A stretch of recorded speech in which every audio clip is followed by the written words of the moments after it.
Hey folks, it's Matt Miller from Ditch That Textbook, and today I'm going to show you how you can use Google Drawings and Google Slides to create these really cool, kind of like hands-on, movable, graphic organizer type digital activities. And so I know a lot of times whenever kids get worksheets, they're kind of like static, one-dimensional, kind of like low Bloom's taxonomy, low depth of knowledge type of activities. But if we can give them a little bit more choice and a little bit more say, and even make it a little bit more hands-on, we can kick that learning and kick that activity up a notch. And so that's kind of what I wanted to show you here today. Before I even did this post and this video, I sort of struggled with this and I thought, man, am I just creating digital worksheets? Is that really what I'm doing? But I think that because we have this hands-on nature to it, and because kids are able to kind of like explain their thinking in this kind of activity, if we can use them to move up, like I said earlier, Bloom's taxonomy and the depth of knowledge that we use, and to kind of like encourage deeper thinking, I think that this is definitely better than a digital worksheet. So let's go ahead and switch over and take a look at what I'm talking about. Now this is the final product right here. So the activity that I designed here, I'm calling it the perfect story, where kids look at the different elements of the story and then they decide which ones are most important to them. Whenever they're reading a story, they're reading a book or whatever, which ones are most important and why. And so I like this because it's got a movable nature to it. So if you look here, you can see that all of these different elements of the story are all movable. So if I decide that the plot is the most important thing to me, then I move it over here to number 1. I might say that the characters are number 2, so I move it over here. And then I might say that the resolution is number 3. And so if I put those in there, now I've got these other little icons that I can kind of get out of the way. I can even move them off the board here. And then I've got a little sentence stem here that says the most important part of the story. This was the most important part of the story to me because I like following along with what the characters are doing. What they do in the story is most important. Okay, just kind of making that up on the fly here. And then I could go over here and say this is the second most important part of the story to me, and this is the third most important part of the story to me. And then as the student, I get to explain this. And just now that I started this recording, I'm thinking there could be a whole other level to this too, and I could give an example from a story that I've read that shows why this is an important part. So I could even put that in as a separate text box down here, or I could add another sentence stem to it, like I saw this in the story, and then have them give their example. Okay, so that's kind of what the activity looks like. So how do we make something like that? And one other thing that you haven't seen is that, look at this up here where you have the title and the little icons and the directions and everything. I'm trying to click on this and it's not going anywhere. Because sometimes if you make stuff like this and there are text boxes and there are images, that sometimes kids start clicking on things that they're and moving them around, so that now your neatly packaged, designed, created activity is kind of all over the place, and they've moved them all over the place. So how can we keep kids from doing that? So with that in mind, let me show you the steps. So here's the first step. The first step is to jump into Google Drawings. You can find Google Drawings at drawings.google.com, or if you're in your Google Drive, you can just hit the New button. And under the New button, you'll see Docs and Sheets and Slides. And if you go to the More down below, then that's where Google Drawings is. So any of those will help you pop open a new Google Drawing. So once the Google Drawing is open, now you want to design. This is going to be your background template. This is the stuff that, if you look over here on my activity, you can see this is the stuff that doesn't move. Like these ribbons don't move, the boxes don't move, the icons obviously do move. The text boxes will, because we want kids to edit them, but anything that we need to stay put is what we want to do on this Google Drawing. And so for me, that's what I did right here. So you can see that I added in some icons. In fact, I did that. Let me show you how I did that real quick. I did that with the Noun Project, one of my absolute favorite sites right now. And so you can find that at thenounproject.com. And the noun project basically has, kind of like it's going to say here on the site, it's got icons for everything, over 1 million curated icons created by a global community. Love the stuff that they've got, love to incorporate those into everything that I do, really. So all I did here was I searched for some books just as a, sort of like a decoration. And then with this, I was able to find, I think I searched for first place, and I found a ribbon. And so all I did here was I downloaded that ribbon. It was something, it's not showing. Oh, there it is right there. So I downloaded the ribbon. Now, if you don't have a paid Noun Project account, which is called Noun Pro. Now, I've got that.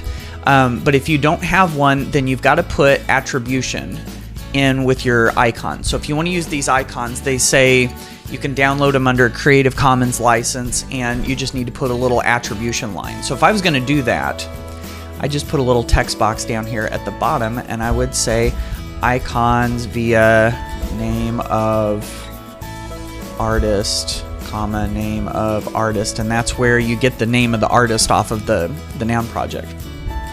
So I'd say icons by via the nounproject.com. And so I'd make that little bitty here.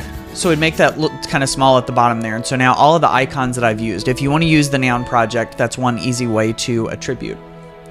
Okay, so I found all of these icons on the Noun Project, and I downloaded them, and I just started pulling them into this. So there's my ribbon. And then what I did to put the numbers in the ribbons was I just put a text box on top of it. So this is, you can see there's my text box, and I just moved it up there so that it was the number 2 and the number 3. These are just shapes. You use the shapes and the rectangle. I drew in a rectangle, and I changed the weight of the frame around it to 3 pixels, so it was a little bit thicker. That's just the way that I like it. And then this right here is just a line, and you got text boxes, of course. So that's pretty much how I designed the whole thing here. Now, once your background template is totally done, this is, remember, all the stuff that you want to put on there that kids are not going to move. You want to go to File, download it as, and I like to use a PNG image. Now, there's 2 different kinds of images you can get. You can get JPEG images and PNG images. And for me, I've had better luck. I haven't researched this or anything, but just personally, I've had better luck with images that have text. If I want the text to look sharp, it seems to look better here. Plus, if you use a PNG image, the other nice thing is that if you have a transparent background, and you can kind of see in the background with the little checkerboard here, if you have that checkerboard in the background, that means this is going to be a transparent background.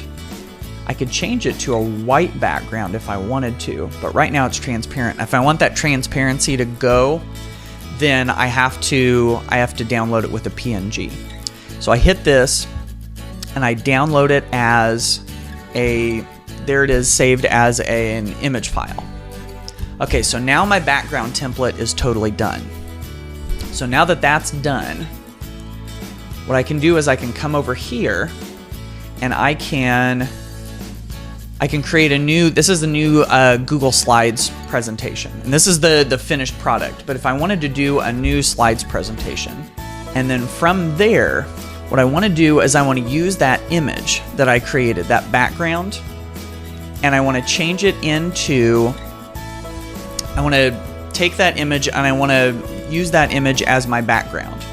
And so the way to do that is you're going to right click here on pretty much anywhere on the slide and hit change background. Now, initially I started to do this in Google Drawings. I'm kind of a big Google Drawings fan, in case you can't tell. And I try to do pretty much anything in Google Drawings just because it works, it clicks with me, and I like it. And I tried to set this picture as the background, and I couldn't figure out how to do it. And the reason for that is because you can't set a Google drawing with a picture as the background. You can't do it. So I went into Google Slides instead to do that, and decided to make this activity as just a single Google slide, just a single slide activity.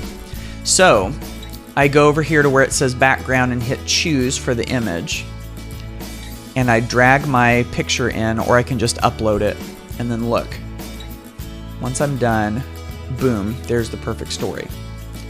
Now, I have a little bit of problem here. or at least I see it as a problem, in that my background image kind of like stretched to fit. And I'm kind of picky about the way things look, and I see that that's all stretched out like that, and I think that's not the way that I want that to look. So there's a way to fix that that's actually pretty easy. And the problem is that the dimensions of the slide are different. See, they're kind of like wider. They're different than the dimensions of the drawing, which is a little bit more square. So let's go back to that drawing really fast.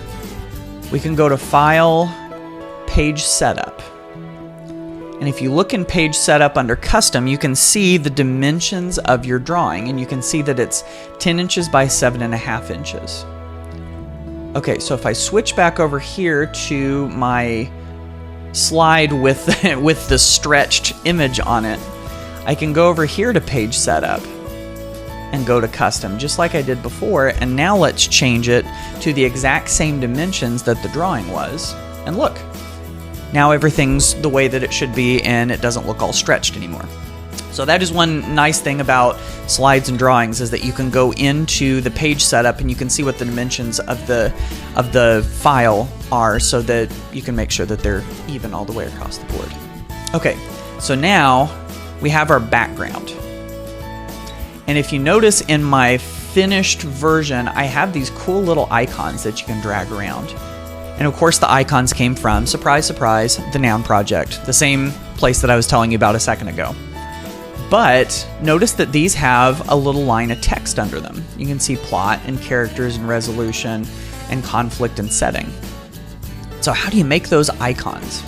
Well, you use the exact same process you used to make the background template that we just made a second ago.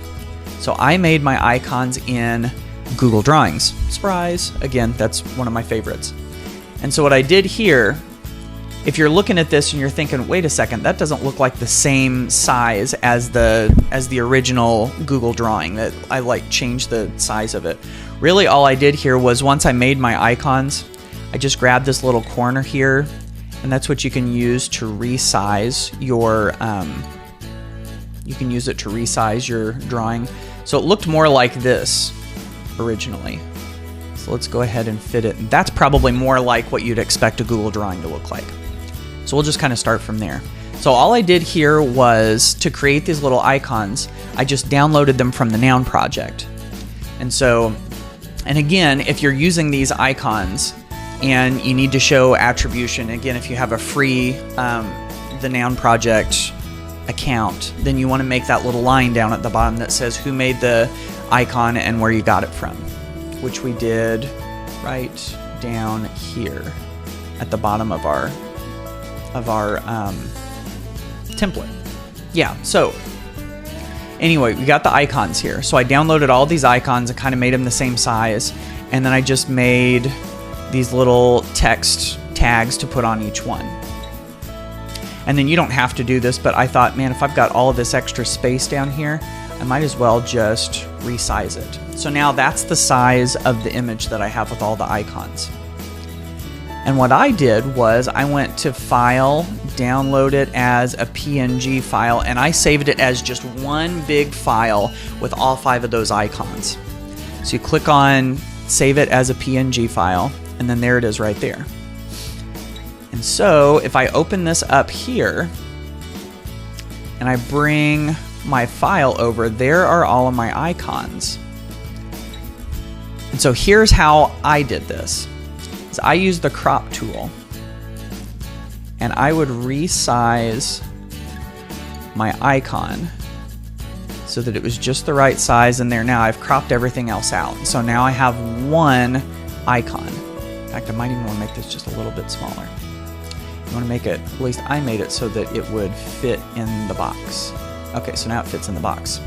Okay, so check this out. If you want to make the other icons, here's the way that I did it. I would copy and paste this icon. Now I'm going to show you something that you may or may not know about cropping an image in Google Drawings and Google Slides. Is that if I hit that crop button again, watch what happens. The whole original image is actually still there. And so now all I have to do is just move the part that I'm cropping and then click away from it, and now there it is right there. We're going to copy and paste it again. Hit the crop button. Look, there's the whole image all over again. So now I just move the part that's cropped. And just continue to do that for all of the different icons until I'm done with them. There, so now that all of my icons are done, I'm going to show you another quick little trick. If you're looking at these icons like I did when I did this, and I looked at them and I thought, man, I'd like these to be nice and neat and spaced out evenly all along the bottom of the page. So watch this. I'm going to take the one, I'm going to set this right side, or this resolution icon, and I'm going to set it as the right edge. And I'm going to set this setting one, and I'm going to set it as the left edge. Now I'll highlight all of these icons that I want to align. You can go to Arrange, and we're going to distribute them horizontally, and watch what happens. Evenly spaced. And so to finish this up, all I would do is I'd add the text box and then put the little sentence stem in there to help kids start. So it's pretty much the same as the finished product that I showed you at the beginning. What we've done here is we've made this background that can't be moved around or clicked. We have these text boxes that kids can click and write in. And then we've got these little icons that they can move around. So once you're done with this, how do you get this to the students? Now, if you've got Google Classroom, that's probably the easiest way to do it. Okay, so let's switch over to Google Classroom. And let's say that you want to assign this to students so that everybody gets a different copy of this, like their own personal copy. So we're going to create an assignment. So then I want to attach that slide presentation, that complete finished product, using Google Drive. I may have done that too fast. Let me go back and do that again. There's the Google Drive icon. I want to click on that. And then my recent files, there's my perfect story graphic organizer. And so I click on that. Now here's the thing. You want to make sure that you want to change this from not students can view my file, because that's not going to help. Students can edit the file. If we had one file that every student can edit, that would be a mess. So we want to change it to make a copy for each student. So now each student will get their own individual copy with their name put in it. So it'll put their name into the file name. So you'll be able to see that up at the top. And then I hit assign.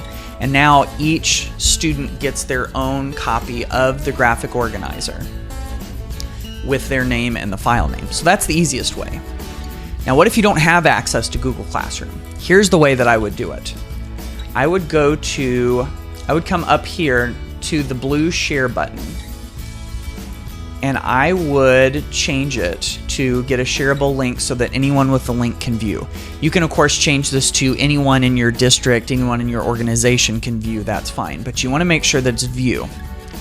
And so then when you copy the link, watch what I'm going to do up here.